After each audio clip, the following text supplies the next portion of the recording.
अवधूत चिंतन श्री गुरुदेव दत्त श्री स्वामी समर्थ सर्वांना. तर नमस्कार. श्री स्वामी समर्थ भक्त परिवारांनी स्वामी समर्थांच्या चरणी कोटी कोटी प्रणाम करून मी आजच्या व्हिडिओला सुरुवात करते. तर आजचा हा व्हिडिओ आहे तो खूप खास आहे, कारण आपण बोलणार आहोत अशा एका सोप्या पण अतिशय प्रभावी उपायाबद्दल जो तुमच्या मुलाच्या आयुष्यात चमत्कार घडवू शकतो. हो, अगदी बरोबर ऐकलं तुम्ही. आईने मुलासाठी रोज हा एक अध्याय वाचायचा आणि मुलाच्या गळ्यात एक छोटीशी वस्तू बांधायची आणि मग बघा कशी त्याच्या आयुष्यात प्रगती, बुद्धी, आरोग्य आणि यशाची भरभराट होते.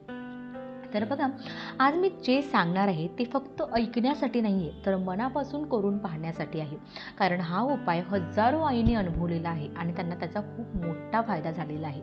म्हणून हा व्हिडिओ तुम्ही शेवटपर्यंत नक्की बघा आणि मध्ये सोडून जाऊ नका, कारण या व्हिडिओमधली प्रत्येक गोष्ट खूप महत्त्वाची आहे. तर आजच्या काळामध्ये प्रत्येक आईला एकच चिंता असते. कोणती बरं? की माझं मूल अभ्यासात मागे का पडतंय, का लक्ष लागत नाहीये त्याचं, का वारंवार आजारी पडतंय, का त्याचा आत्मविश्वास कमी होत चाललाय. आपण कितीही ट्युशन लावले, डॉक्टरांना दाखवलं, मार्गदर्शन केलं, तरी काही वेळा प्रगती त्यांची होतच नाही. आणि मग आपण विचार करतो की नेमकं चुकतंय कुठे. तर भगिनींनो, अनेक वेळा आपण असं कारण कोणतं असतं तर नकारात्मक ऊर्जा, नजर दोष किंवा आपल्या कर्मांचं ओझं. आणि अशा वेळी फक्त एकच गोष्ट कामाला येते, ती म्हणजे देवाचं नामस्मरण आणि त्याच्यावर ठेवलेली श्रद्धा. तर स्वामी समर्थ नेहमी आपल्याला सांगत असतात की भिवू नकोस, मी तुझ्या पाठीशी आहे. आणि हाच विश्वास घेऊन आपण हा उपाय करायचा आहे. तर आता लक्ष देऊ नये का?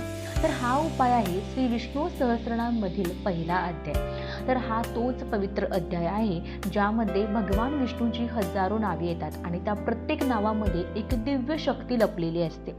जेव्हा आई स्वतःच्या मुलासाठी हा अध्याय वाचते ना, तेव्हा त्या शब्दामधून एक सकारात्मक ऊर्जा तयार होते, जी थेट मुलांच्या मनावर, त्यांच्या बुद्धीवर आणि त्यांच्या शरीरावर परिणाम करते. त्यामुळे काय होतं तर मुलांचं लक्ष वाढतं, भीती त्यांच्यातली कमी होते आणि त्यांच्या आयुष्यात यशाचे दरवाजे उघडायला सुरुवात होते. तर आता मी तुम्हाला एक खरी खरी कथा सांगणार आहे, ती तुम्ही अगदी व्यवस्थित ऐका. तर एका दिंडोरी जवळच्या एका छोट्या गावात राहणारी एक आई होती. तिचा मुलगा राहुल, तो अभ्यासात खूपच कमजोर, नेहमी आजारी असायचा. कितीही केलं तरी त्याची प्रगती होतच नव्हती. आई खूप चिंतेत असायची. एक दिवस ती स्वामी समर्थांच्या मंदिरात जाते आणि मनापासून स्वामी समर्थांना प्रार्थना करते. तिथेच तिला एक साधू महाराज भेटतात आणि तिला सांगतात की बाळासाठी तू रोज विष्णू सहस्त्रनामाचा पहिला अध्याय वाच आणि त्याच्या गळ्यात काळ्या तिळाची माळ बांध. पण सुरुवातीला काय झालं, तिला थोडा संशय आला, पण तिने श्रद्धेने ते सुरू केलं, कारण मुलासाठी एखादी आई काहीही करू शकते. तर पहिल्या आठवड्यातच तिच्या मुलाला त्रास कमी झाला. दुसऱ्या आठवड्यात अभ्यासात त्याची सुधारणा झाली आणि 40 दिवस पूर्ण होईपर्यंत तो वर्गात पुढे आला. आज तो मुलगा चांगल्या नोकरीत आहे. तर भगिनींनो, ही फक्त एक कथा नाही आहे, तर अशा हजारो अनुभव आहेत. तर आता आपण पाहूया हा उपाय करायचा कसा.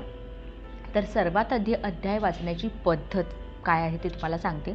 रोज संध्याकाळी शक्यतो 6 ते 7 या वेळेमध्ये आईने शांत बसून देवघरात किंवा स्वामी समर्थांच्या फोटोसमोर हा अध्याय वाचायचा आहे.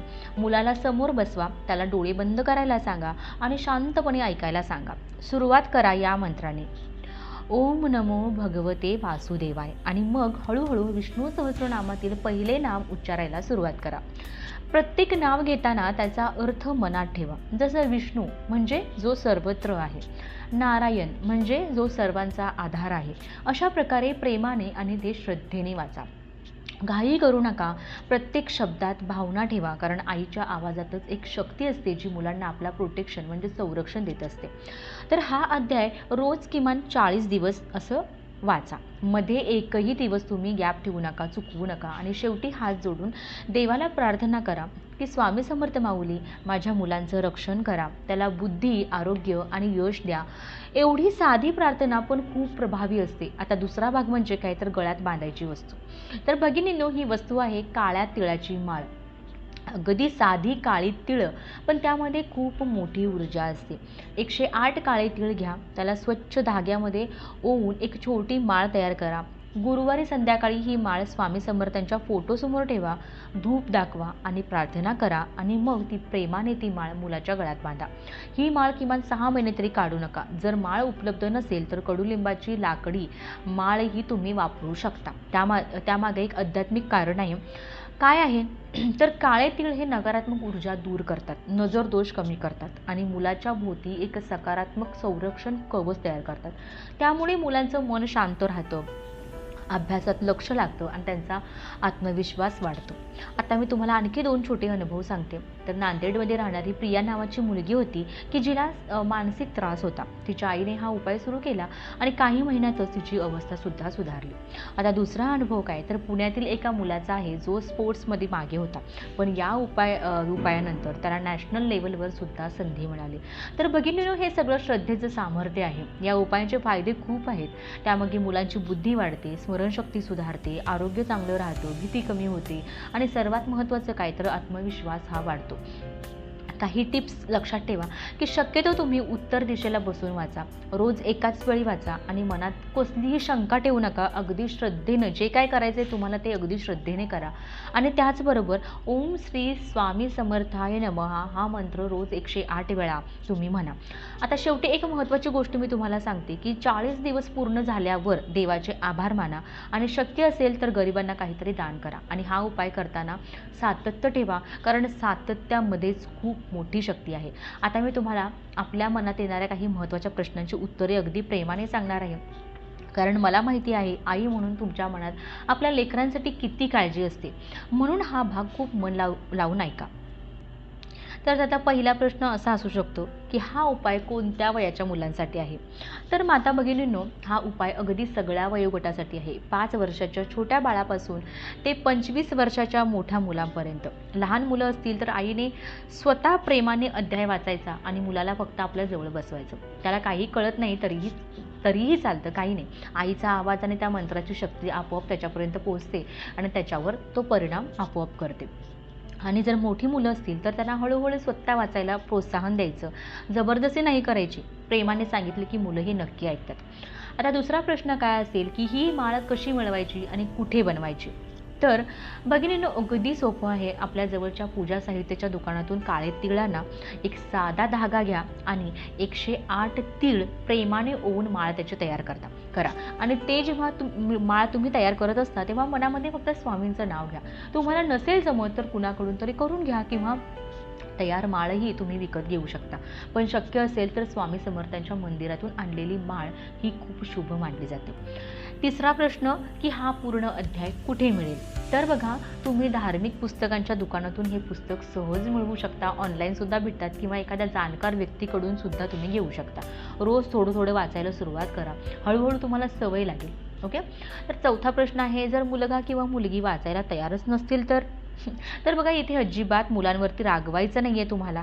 आईने अगदी स्वतः शांतपणे वाचायचं आहे. मुलांना फक्त ऐकू द्यायचं आहे. सुरुवातीला ते लक्ष देणार नाहीत, इकडे तिकडे पाहतील, पण काळजी करू नका. आईचा आवाज आणि मंत्राची शक्ती हळूहळू त्यांच्या मनात बसते आणि एक दिवस तो स्वतः येऊन म्हणेल की आई, मला पण वाचायचं आहे. तर हा अनुभव खूप आईने घेतलेला आहे. आणि आता शेवटी माझा एक छोटासा अनुभवसुद्धा मी तुम्हाला सांगते की माझ्या भाच्यासाठी आम्ही हा उपाय केला होता. तो अभ्यासात खूप मागे होता, आत्मविश्वास त्याचा कमी होत होता, पण त्याच्या आईने हार मानली नाही. रोज श्रद्धेने अध्याय वाचला, माळ बांधली आणि काही महिन्यामध्ये त्यांच्यामध्ये त्याला खूप सुंदर बदल झाला. पुढच्या परीक्षेत त्याला खूप चांगले मार्क्स मिळाले. तर भगिनींनो, हे सगळं आईच्या श्रद्धेची ताकद आहे. म्हणून आता तुमची वेळ आहे.